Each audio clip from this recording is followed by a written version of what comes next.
A paz do Senhor para você, que é professor do Discipulando, você que é professora também. Quem vos fala é o professor Eli. Eu estou aqui com os meus amigos, o presbítero Raul Soares e o professor Douglas Nilson, para mais uma vez compartilharmos um aprendizado importante e estará marcando, né, mais um trimestre para os nossos novos convertidos.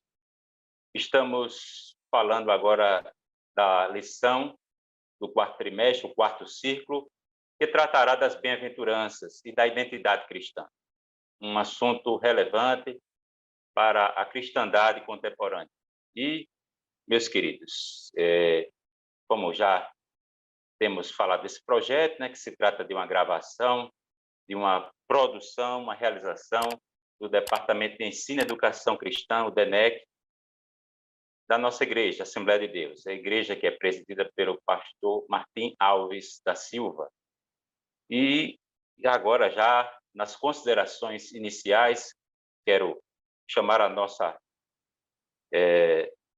equipe aqui, nossa mesa, que tanto nos prestigia. Nossos professores aqui, Douglas Nilson e o presbítero Raul Soares. O tema de hoje, meus queridos, é lição número 1, quarto ciclo da revista Discipulando, Bem-aventuranças. Professor Douglas Nilson, será que nós poderíamos dizer que o bem-aventurado, o abençoado, o bendito, a bem-aventurança ela se limita ou se reduz à felicidade, professor Douglas Nilson? Pai do Senhor, professor Eli, Pai do Senhor, irmão Raul, presbítero Raul, é um prazer estarmos iniciando uma nova jornada e falar desse tema que é muito profundo. Há muitas literaturas escritas sobre o tema e não é esgotada, tamanha a complexidade desse sermão de Jesus. Na pergunta que você apresenta ali, a bem-aventurança, ela é muito mais do que uma felicidade nos moldes da felicidade terrena. E veja como isso é interessante.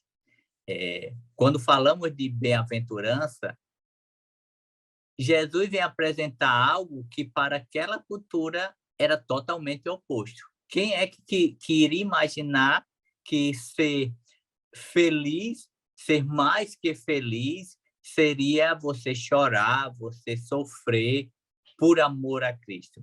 Então, Jesus ele inicia o seu ministério, digamos assim, com um sermão que vem confrontar e vem trazer um choque à realidade daqueles que estão lhe seguindo.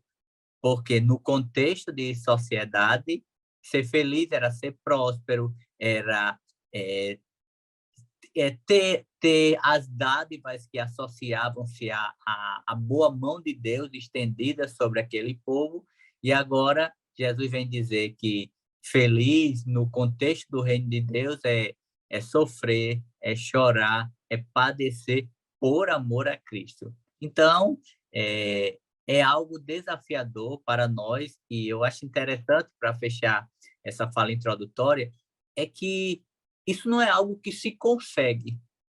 Não é para qualquer pessoa, porque às vezes a gente pode ter uma conduta equivocada, e o professor precisa lidar isso bem, de que as bem-aventuranças é para qualquer pessoa. Eu conheço alguém que ele é muito humilde, muito muito parecido com essas características de Jesus. Só que essas características, ela é exclusivo àquele que nasceu de novo, porque não é algo que depende de mim, de algo que eu venha fazer, mas é algo que o Espírito vem trabalhar na minha vida a partir do momento que eu estou rendido a Cristo. Então, de palavra introdutória ali, eu creio que seria isso. Obrigado, professor Douglas Nilson. Então, nós temos aqui já conversado a respeito da questão da felicidade. A bem-aventurança ela não se limita a esse estado subjetivo de feliz, nem muito menos vem a corresponder com a felicidade nos moldes ou na concepção ou nas convenções mundanas. Presbítero Raul, Jesus ele introduz esse discurso dentro do Sermão do Monte. Tem um elemento aí contracultural que confronta, mas que assim ele não deixava exatamente falando, digamos, nada de novo, né? O Antigo Testamento ele tem algum texto que trata de bem-aventurança. Se trata assim, digamos, uma absoluta novidade falar sobre bem-aventurança, presbítero Raul? Paz do Senhor, professor. Paz do Senhor. Paz do Senhor, professor Douglas Nilson. É uma alegria estarmos mais uma vez aqui e agora iniciando este quarto ciclo, tratando aqui de um tema desta revista, Portando a Nova Identidade, onde nós temos a oportunidade de meditar na Palavra de Deus e aprender muitas coisas muito caras para todos nós que somos cristãos. E como o senhor perguntou, irmão Douglas, ou irmão Eli, se o Antigo Testamento, se é possível encontrar essas bem-aventuranças no Antigo Testamento. E a resposta é sim, afirmativa, tendo em vista que a lei do Senhor ela não muda. Os homens, interpretando a palavra de Deus, a lei, se distanciaram do espírito dela, que é o Espírito Santo da lei. E Jesus nada mais faz do que interpretar a lei, ou seja, o Antigo Testamento, à luz do Espírito, da própria lei. E aí ele traz esse sermão, que é conhecido como o Sermão do Monte, mas não é nada novo, mas, infelizmente, impactou a sociedade da época, porque, em que pese eles terem, pelo menos, noção do que do que se exigia lá na lei, eles se distanciaram por livre e espontânea vontade para atender interesses próprios, interesses particulares, desvencilhados da vontade de Deus. E aí eles até se chocaram, possivelmente, quando Jesus ele vai expor da maneira que expôs. Mas Jesus apenas estava dizendo assim, olha, a palavra de Deus, ela é dessa maneira, ela é pura. E bem-aventurado, quando Jesus abre a boca, né, a Bíblia diz que ele abriu a boca. O texto é bem interessante, porque ele diz, abrindo a boca, os ensinava dizendo. E ele começa a elencar um conjunto de bem-aventuranças, que nós vamos ter a oportunidade de ver mais à frente, e chama a atenção já de início esse termo, onde Jesus diz bem-aventurado. Como falou bem aí o professor Douglas Nilson, é muito mais do que felicidade. É bem verdade que algumas pessoas traduz essa bem-aventurança como felicidade, mas é totalmente diferente. A felicidade é uma emoção passageira. A bem-aventurança, ela é duradoura. Porque até eu fiz aqui um conceito do que é bem-aventurado. Claro que é o meu conceito, né, mas baseado aqui nos estudos da palavra de Deus, mas aqui para servir de repente para alguém meditar e a partir daí desenvolver o estudo. Bem-aventurado significa contentamento profundo da alma. Primeiro ponto, contentamento profundo da alma, fundamentado na fé em Deus e na viva esperança de que em breve Deus estabelecerá no novo céu e nova terra. E é lógico que esse conceito ele pode ser desmembrado e aí vai envolver toda a palavra de Deus, mas o núcleo é bem-aventurado. Quem é bem-aventurado? É um contentamento da alma, profundo, e esse contentamento fundamentado na fé em Deus e na viva esperança, porque a fé e a esperança são coisas distintas, mas que andam juntas. Então, fundamentado na fé em Deus e na viva esperança de que Deus, em breve, vai mudar a situação. Aquela situação de pesar, de sofrimento, porque Jesus falou aqui, bem-aventurados são os que choram, né? Bem-aventurados os que são perseguidos. Ora, só situação de dificuldade. É bem verdade que a gente chora também de alegria, mas não é nesse contexto. Aqui, quem lê, percebe claramente que não é nesse contexto que Jesus está falando de chorar. Chorar aqui de dor mesmo, porque está sendo maltratado, perseguido. Então, a esperança de que, obedecendo a Deus, e isso é um contentamento, ele em breve vai mudar a situação e há uma recompensa para aqueles que seguirem estes ensinamentos de Jesus, que é a palavra de Deus. Obrigado, presbítero Raul. Temos falado aqui que, objetivamente, bem-aventurado significa abençoado, bendito, e temos também destacado essa dimensão subjetiva e que a felicidade ela pode ser um efeito, né, pelo menos a médio e longo prazo, da bênção de Deus sobre a vida de alguém. E que o tema da bem-aventurança não é algo assim, ou seja, que se trata de um assunto, de uma lição reiterada, que já vem do Antigo Testamento, que já decorre de outros ensinamentos. E uma pergunta que eu gostaria de fazer aqui ao professor Douglas Nilson é se o que Jesus passou a tratar com essas bem-aventuranças e no contexto geral do Sermão do Monte, que é o assunto deste quarto ciclo, se teria alguma coisa a ver com utopia, ou seja, digamos, um padrão, digamos, inatingível, irrealístico, né, para a experiência do crente. Por um lado, uma utopia, ou seja, algo que não tem lugar na realidade. Se, por outro lado, teria alguma coisa a ver com legalismo, um novo tipo de legalismo, uma nova versão de judaísmo para aqueles primeiros ouvintes, né, das bem-aventuranças, né? Ou se, no final das contas, o que Jesus trata aqui é sobre graça. Por quê? Porque estamos aqui falando da identidade do cristão, e essa identidade ela é apropriada, essa cidadania, ela é recebida pela fé, em resposta à ação de Deus em nossas vidas, para conosco, né? E o que foi que Deus fez? O seu reino, né? Essa cidadania tem a ver com o reino de Deus, e o reino de Deus é um dom de Deus, um dom da graça para o homem. Professor Douglas Rios, o que poderíamos ainda falar sobre essa questão do legalismo, utopia e outras interpretações que venham a soar ou mesmo se confirmarem como equivocadas em relação às bem-aventuranças, Sermão do Monte? Eli, eu entendo, acredito que, num primeiro momento, para alguns dos ouvintes, esse discurso de Jesus era tanto utópico como, em algum aspecto, legalista, para aqueles que estavam ouvindo pela primeira vez. Porque imagina alguém chegar que, na mente daquelas pessoas, ele viria para governar na terra, ser um governo terreno, para tirar o poderio de Roma e, assim, poder trazer o protagonismo de volta para Israel. Então, na mente daquele povo que imaginava um rei como Davi, alguém chegar e dizer assim: bem-aventurados que choram, bem-aventurados os mansos, bem-aventurados que têm fome e sede de justiça. Isso é totalmente utópico. Como também pode ser visto, por outro lado, como algo legalista. Esse homem agora quer trazer algo que não tem a ver com a nossa vivência.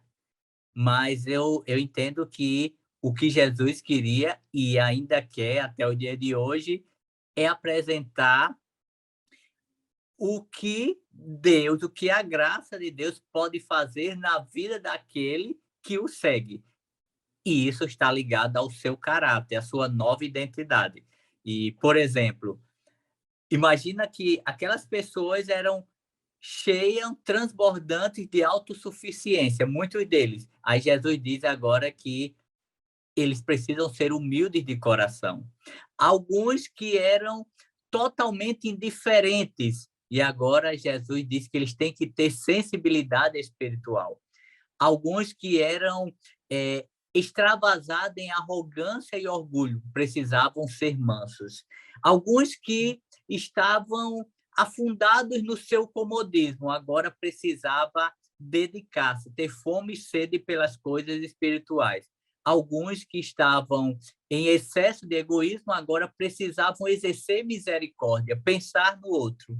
Alguns que tinham malícia em suas vivências, precisava ter um coração puro. E alguns que tinham uma conduta de fidelidade situacionista, de acordo com aquilo que trouxesse benefício para si, Jesus fala que agora eles precisam agir com fidelidade ao que é certo. Então, isso é graça, porque ninguém, e aí eu reitero o que eu falei há pouco, encerrando essa fala, ninguém por vontade própria, consegue executar isso se não houver graça, se não houver ação de Deus.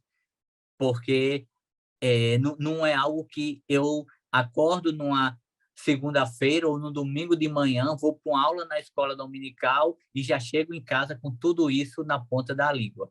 Isso precisa de rendição a Cristo, confissão, tratamento e humilhação, quebrantamento para poder viver isso em uma trajetória que está totalmente ligada à santificação do crente. Obrigado, professor Douglas Nilson. Temos falado sobre essa mensagem das bem-aventuranças e do Sermão do Monte trata de uma ação de Deus, né, que é implantar o seu reino entre os homens e que a apropriação que nós fazemos dos valores desse reino, e quando incorporamos às nossas vidas, tudo isso nós fazemos em resposta ao que Deus já fez por nós, né? Por exemplo, eu vou ser pacificador para ser salvo, não é? Porque eu já sou salvo, né? E não existe fé sem obras, né? E se eu tenho alguma fé verdadeira e genuína em Cristo, no Evangelho, então eu vou demonstrar a pacificação através do meu testemunho. Presbítero Raul, só mais um questionamento. O crente, diante desse texto, ele pode, digamos, destacar, digamos, eu vou ser dedicado aqui a ser pobre de espírito, eu não tenho uma obrigação de ser manso. Algum crente poderia, digamos, se sentir assim, no direito de se sentir desobrigado a, por exemplo, ser limpo de coração? Não, eu já sou misericordioso, né? Já sou misericordioso, já sou pacificador, então eu não tenho obrigação de ser limpo de coração. Ou seja, esse conjunto de bem-aventuranças, elas estariam tratando ou resumindo o perfil do cristão, do próprio cristão, e não de uns cristãos e de outros não, mas de todo cristão, né?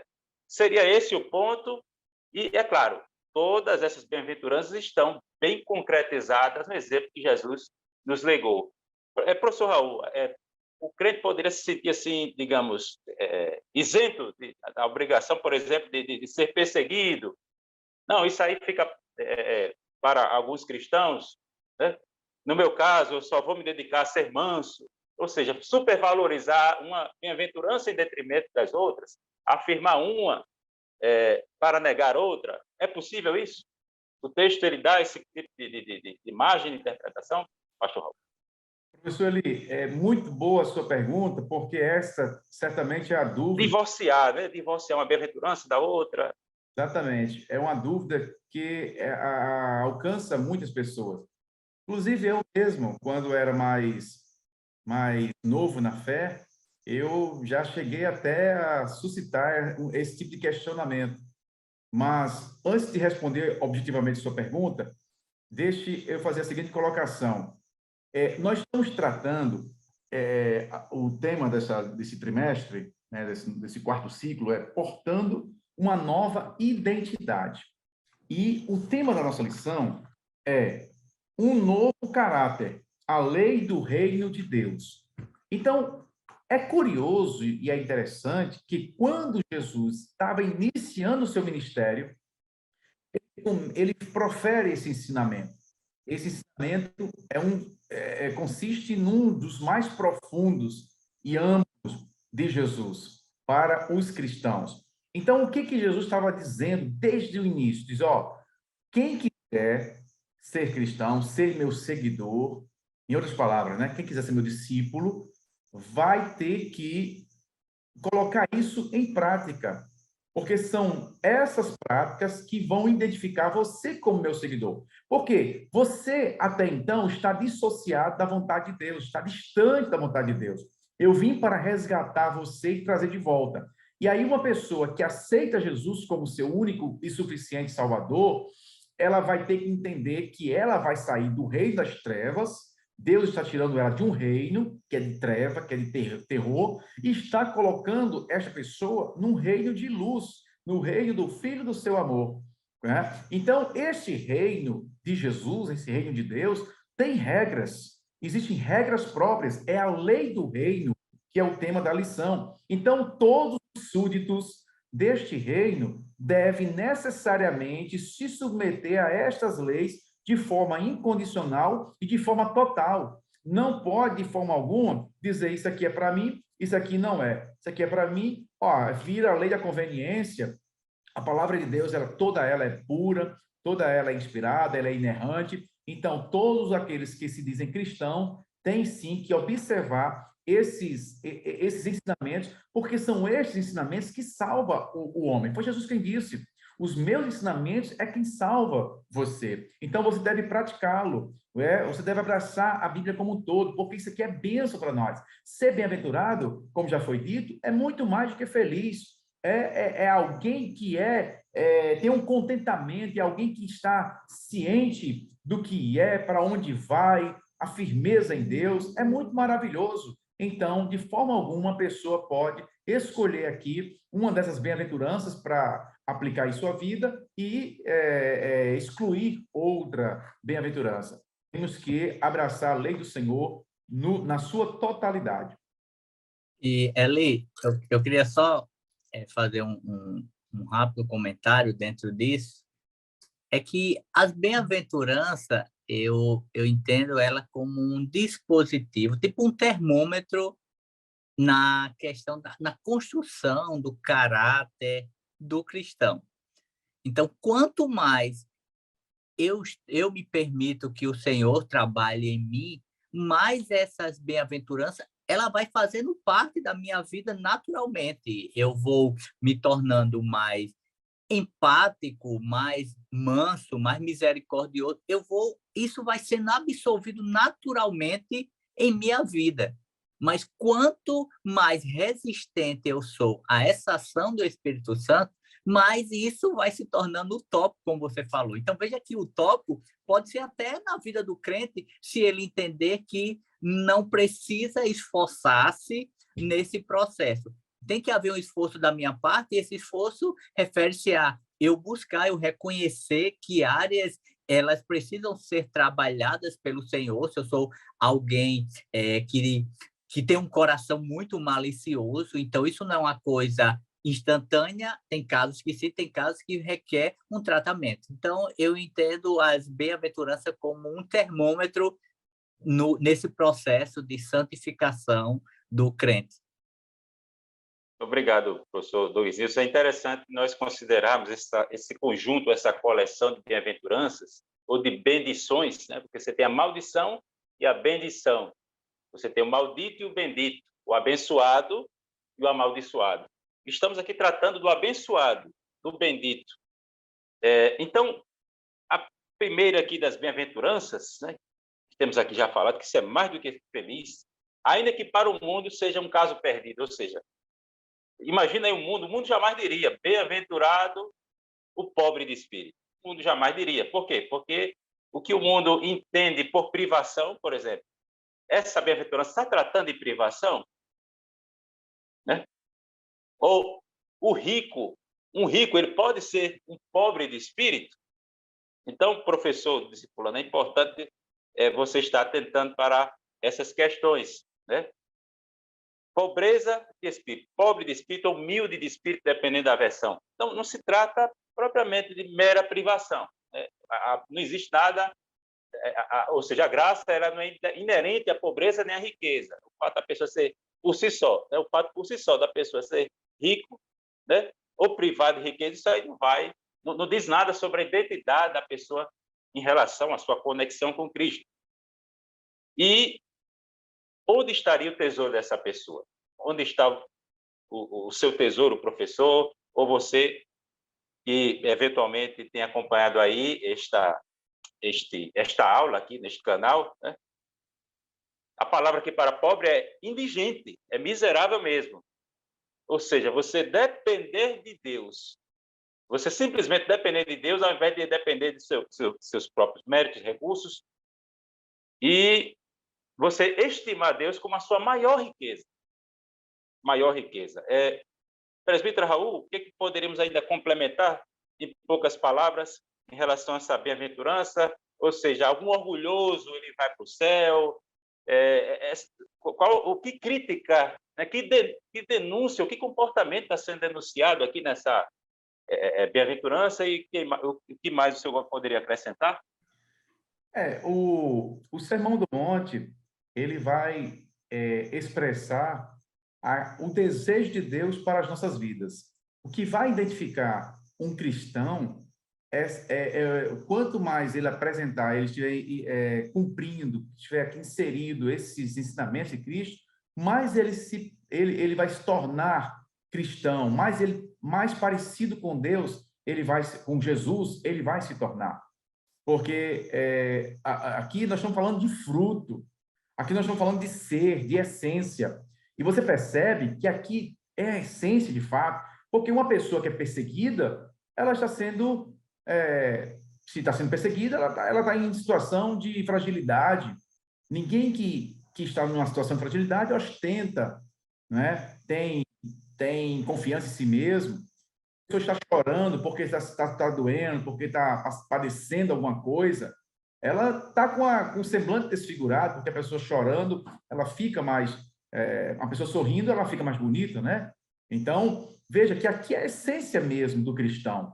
Aqui, esses ensinamentos é o que caracteriza, de fato, o cristão. Estamos falando do fruto, né? Não da aparência, mas daquilo que é essência. E é interessante que tem aqui um texto. Os apóstolos, eles foram presos, os 11, né, já tinha o 12º, né, que já tinha sido escolhido, e eles foram presos e eles foram açoitados. Olha o versículo em Atos, capítulo 5, versículo 41, depois que eles foram açoitados e eles foram soltos, olha o que diz a palavra: retiraram-se, pois, da presença do conselho, regozijando-se de terem sido julgados dignos de padecer afronta pelo nome de Jesus. Veja, eles estavam sofrendo injustiça por causa de Jesus. Tem tudo a ver com o Sermão do Monte, porque Jesus termina o sermão justamente dizendo: bem-aventurado sois vós quando vos perseguires e vos injuriares por minha causa, né? Regozijai, porque é grande o vosso galardão do céu. E o apóstolo Pedro, ele escrevendo a sua primeira epístola, aqui no capítulo de número 4, versículo 12, ele fala assim, ó: amados, não estranheis a ardente prova que vem sobre vós, para vos tentar como se coisa estranha vos acontecesse. E a tentação aqui é prova, é provação, não é tentar de pecar, é provação. Perseguição, dificuldade, angústia, né? Aí ele continua: mas alegrai-vos no fato de serdes participantes das aflições de Cristo, para que também na revelação da sua glória vos regozijeis e alegreis. Se pelo nome de Cristo sois vituperados, bem-aventurados sois, porque sobre vós repousa o Espírito da glória de Deus. Que nenhum de vós padeça como homicida, ou ladrão, ou malfeitor, ou como o que se intromete em negócios alheios. Ou seja, que nenhum de vocês venham padecer, sofrer, porque fizeram algo errado, porque pecaram. Mas, se padece como cristão, não se envergonhe, antes glorifique a Deus nesta parte. Amém? Então, veja que a Bíblia toda, ela vai mostrar que aqueles que querem viver piamente sofrerão, padecerão dificuldades, tribulações. E aí, como eu disse no conceito, contentamento, bem-aventurado é um contentamento profundo da alma, fundamentado na fé em Deus. Na fé, ele está sofrendo porque ele está praticando a justiça, porque ele está cumprindo a palavra de Deus. E na viva esperança de que, em breve, Deus estabelecerá novo céu e nova terra. Ou seja, aquela situação de aflição, aquela situação de choro, dará lugar ao regozijo pleno. Deus mudará toda a história e enxugará dos nossos olhos toda lágrima, como está prometido. Então, as bem-aventuranças, professor ali, é muito profundo, como já foi dito pelo professor Douglas Nilson, muito já se escreveu e muito se escreverá, e não vai se esgotar porque isso aqui é muito precioso, isso aqui condensa uma sabedoria tremenda, divina. Não é sabedoria humana, é sabedoria de Deus. Então, nós temos que pedir a Deus, o Espírito Santo de Deus, que nos ajude a colocar em prática isso aqui, porque é bom para nós, é bom para o cristão.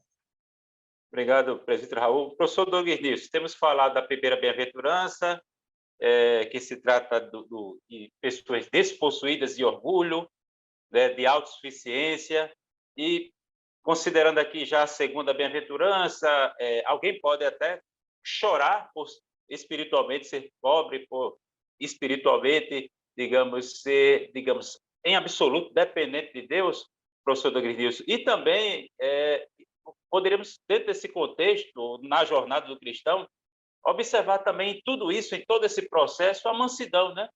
A mansidão, o que você poderia, professor Douglas, falar, né, da mansidão, digamos, como até prova, né, uma evidência de que a pessoa, digamos, é pobre de espírito, né? O manso também chora. Quando falamos de chorar, isso ele precisa ficar bem frisado até para o professor, ao seu aluno, porque aqui Jesus não está destacando o choro pelas nossas lutas terrenas.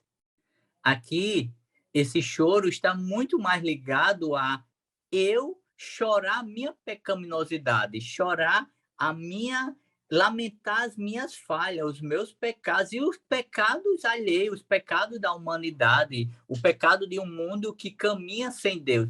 É sentir essa dor, é chorar por este pesar.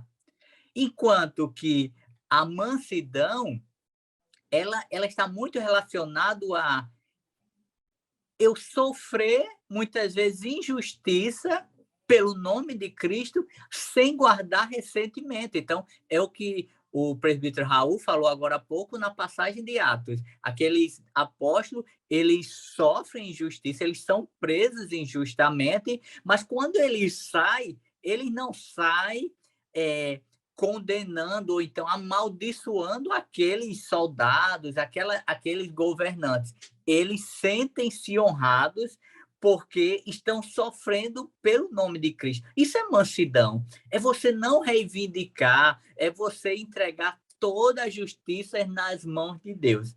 Então, como disse, é uma nova identidade que só aqueles que são rendidos a Cristo poderão viver. Porque o que imaginar de alguém que, de repente, está chorando, mas veja que há um dispositivo acalentador. Serão consolados. E esse consolo é em terra, primariamente, pela ação do Espírito Santo de diversas formas, mas esse consolo também tem uma dimensão futurística na eternidade, quando não haverá mais choro, não haverá mais dor, não haverá mais nenhum pranto. De igual modo, aquele que sofre injustiça, mas mantém-se de maneira mansa, qual é a recompensa que tem para essas pessoas?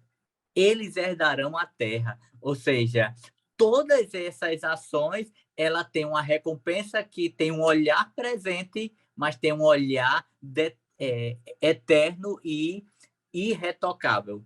Então, poderia pontuar nesses dois dessa forma. E aí segue como os que têm fome e sede de justiça. O que é ter fome e sede de justiça? Aí eu vou passar para Eli, para o presbítero Raul, nessa continuidade dessas muitas bem-aventuranças.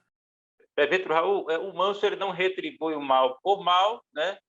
Eles podem até sofrer injustiça, mas ele não vai deixar de ter fome e sede de justiça, né? E a que conceito, tipo de justiça ele está, o que está em vista aqui, o que está em questão, né? Uma justiça própria, né? A justiça do indivíduo, a justiça de Deus, né?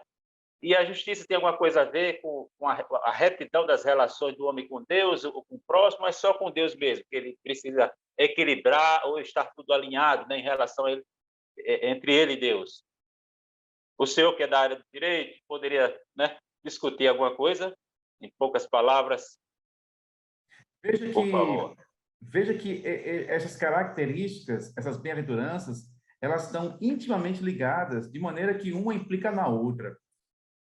Começou, pobre de espírito, ou seja, a pessoa não é autossuficiente, ela vai buscar, ela crê em Deus, ela confia no Senhor, ela não se ensoberbece. Aí vem, ele chora, e como já falou o professor Douglas News, chora reconhecendo o seu estado de pecaminosidade, ou chorar mesmo porque está sendo perseguido, né, pelas aflições da vida.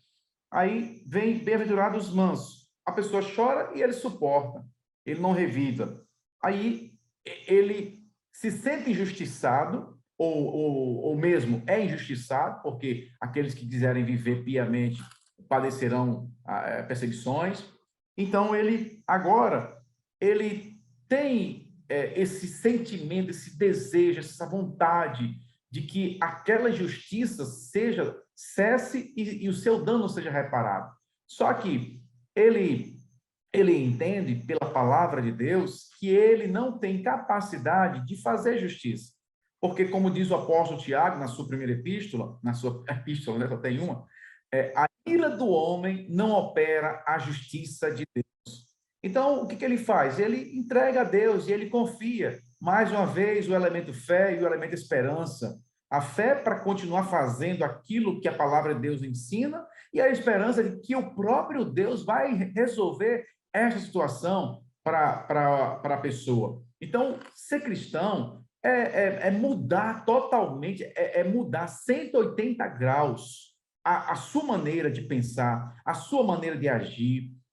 Alguns sentem mais, outros menos, mas todos têm que mudar. Por quê? Como eu já disse, Jesus, quando começou o seu ministério, ele foi logo dizendo, aqui, ó, divisor de águas é isso aqui. Quem anda no reino do mundo, anda com esse pensamento aqui. Me bateu, vou bater também. Me feriu, vou ferir também. Como já falou no início aqui a introdução, o professor Douglas Nilson, que havia aquele sentimento de empunhar uma espada, de se insurgir contra o Império Romano, libertar Israel. E aí Jesus vem trazendo o rei, aquele que eles achavam que era o rei, o Messias, vem trazendo esse discurso que vai de encontro, não ao encontro, mas vai confrontar o interesse que eles estavam nutrindo.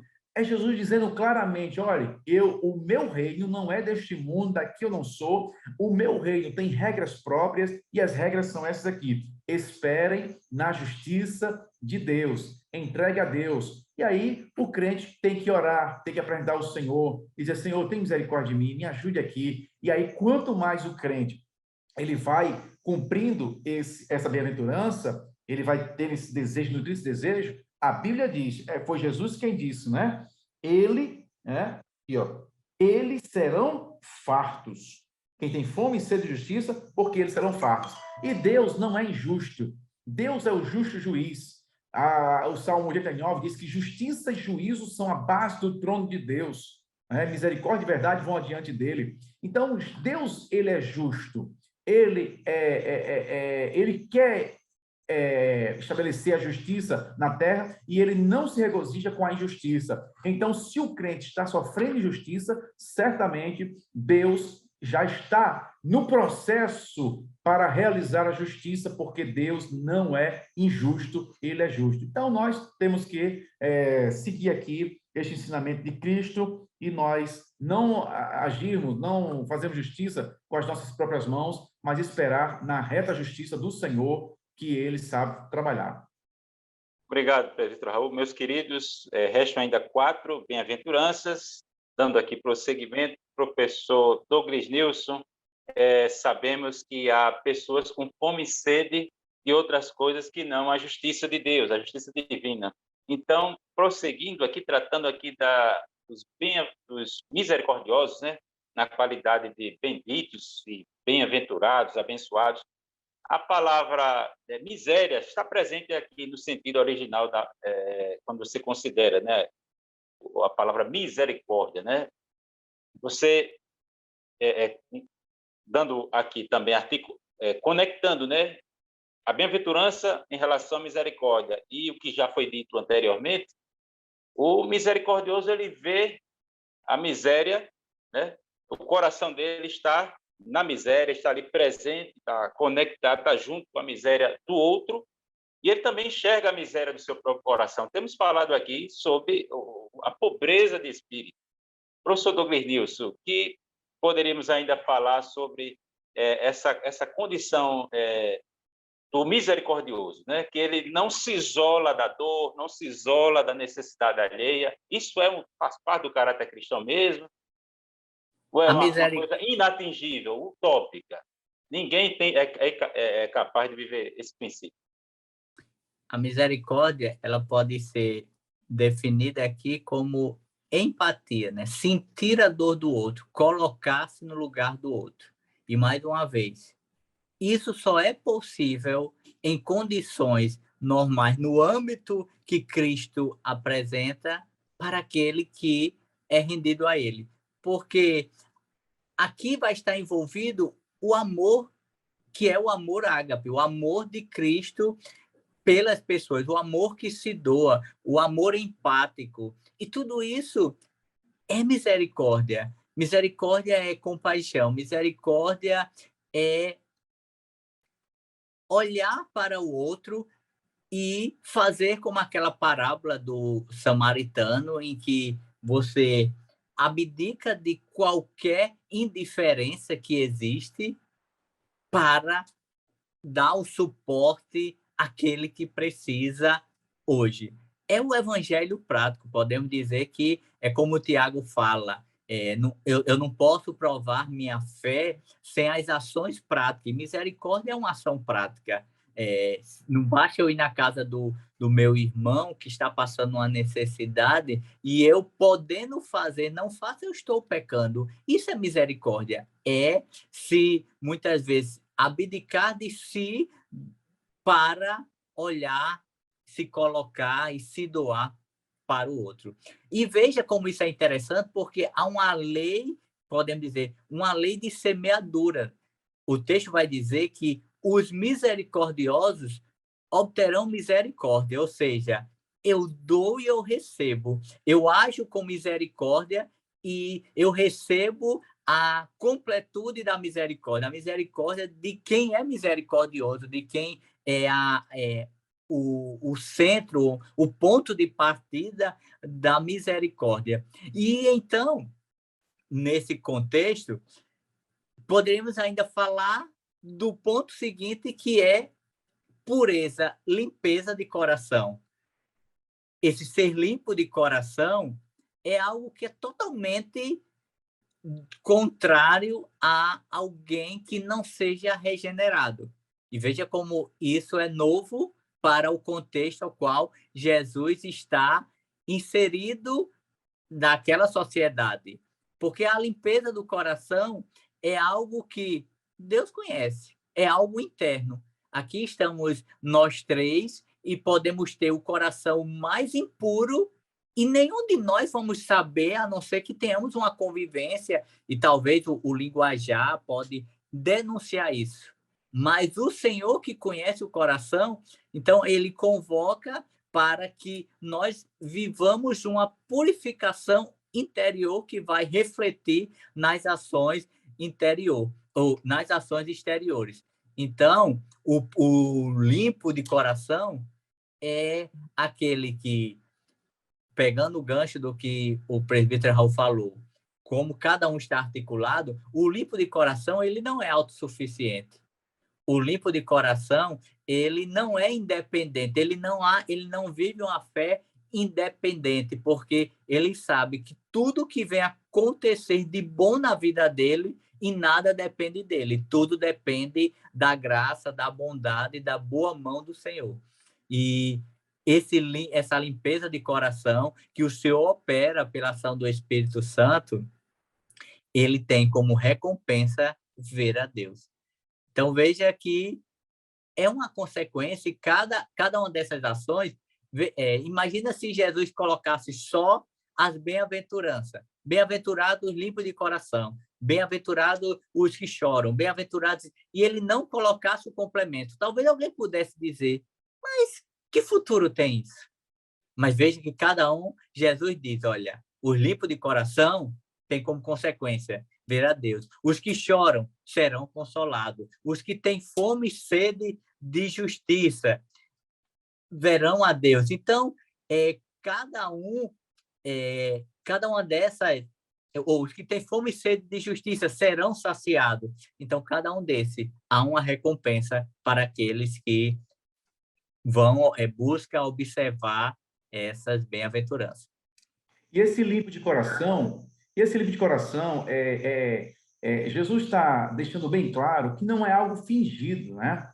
Porque limpo de coração é alguém que é autêntico, alguém que é sincero, porque senão colocará a perder as bem-aventuranças. Jesus não quer uma pessoa fingida, porque uma pessoa fingida, uma pessoa dissimulada, ela só está esperando a oportunidade para revidar. Aí coloca abaixo, põe por terra tudo aquilo que já vem sendo ensinado por Cristo. E a outra bem-aventurança, que são os pacificadores. Então, exato. Veja por isso que os limpos de coração verão ao Senhor, porque são pessoas que são misericordiosas, elas praticam misericórdia para se parecer com Deus, porque Deus deu o exemplo, Jesus já nos deixou o exemplo, Deus prova o seu amor para conosco, em que Cristo morreu por nós, sendo nós ainda pecadores, Romanos 5:8. Então, nós temos que imitar a Cristo, temos que tentar imitar a Deus. Então, a misericórdia é uma característica de Deus, nós temos que também ter a misericórdia. E para exercer essa característica, nós temos que ser sinceros, nós temos que ser autênticos, porque senão, um dia, a máscara vai cair. Né? Primeiro que a máscara vai cair diante dos homens, porque diante de Deus já caiu há muito tempo, desde o momento que a pessoa não foi sincera. Né? E aí, alguém pode perguntar assim, professor, mas espera aí, quer dizer que eu não vou me irritar, não vou mirar? Claro que vai. Você é ser humano, você é emoção. Né? E foi Deus que fez você com essa complexidade toda. Mas você, pela racionalidade, à luz da palavra de Deus, entendendo a palavra de Deus, entendendo que a sua vontade não é melhor, a justiça não pode ser praticada com as suas próprias mãos, mas sim entregar a Deus, você se submeter à vontade do Senhor, aí você vai estar dizendo, Senhor, me ajude aqui.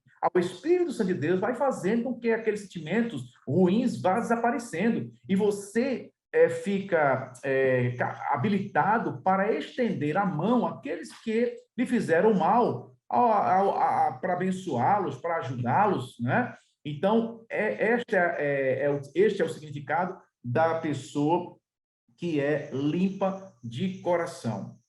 E nós vamos entrar agora, né, no sétima bem-aventurança, que são os pacificadores, né? Aqueles que estão sempre evitando a confusão e estão tentando fazer com que outras pessoas não entrem em questão, não entrem em confusão, porque a confusão destrói, a confusão gera barreiras e Deus não se agrada disso.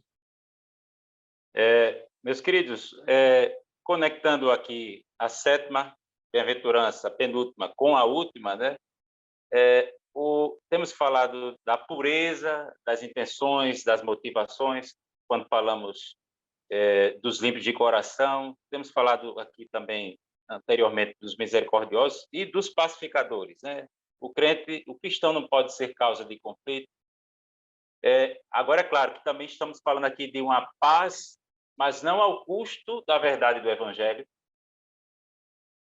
ou ao custo da autenticidade, como temos discutido aqui.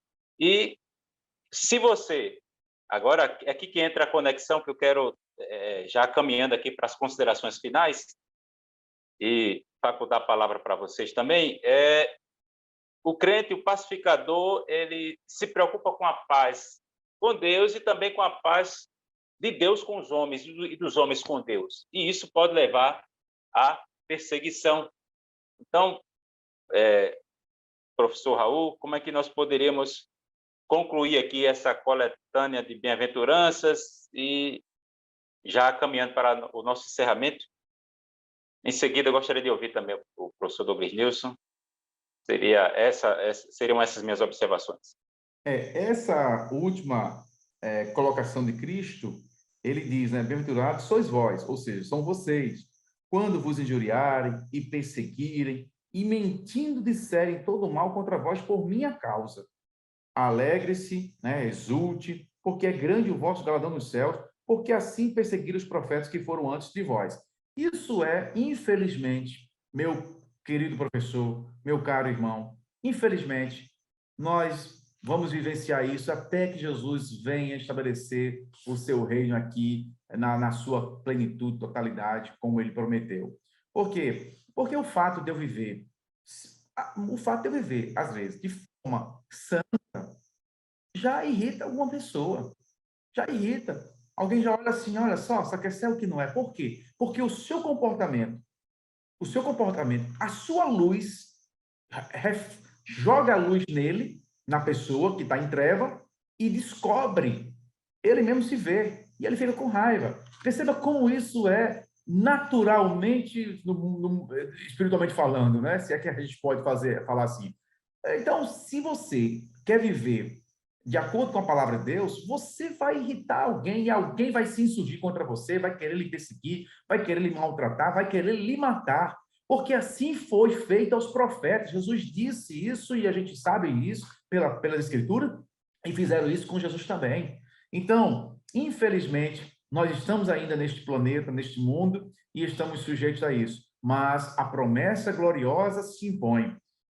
Se você está sofrendo por minha causa, porque você está querendo fazer a minha vontade é santa, vai ser boa para você, pode se alegrar, viu? Pode lutar. Espere, mantenha essa esperança viva, porque grande é o vosso galardão nos céus. Veja, irmão, que coisa maravilhosa, né? Então, vale a pena ser crente e esse Sermão do Monte, ele é o padrão de vida estabelecido por Deus para toda a humanidade. Mas, infelizmente, não é todo mundo que quer Cristo, então, para aqueles que querem ser Cristo, né? Porque nós somos nova criatura, está lá em 2 Coríntios 5,17. Se alguém está em Cristo, nova criatura é.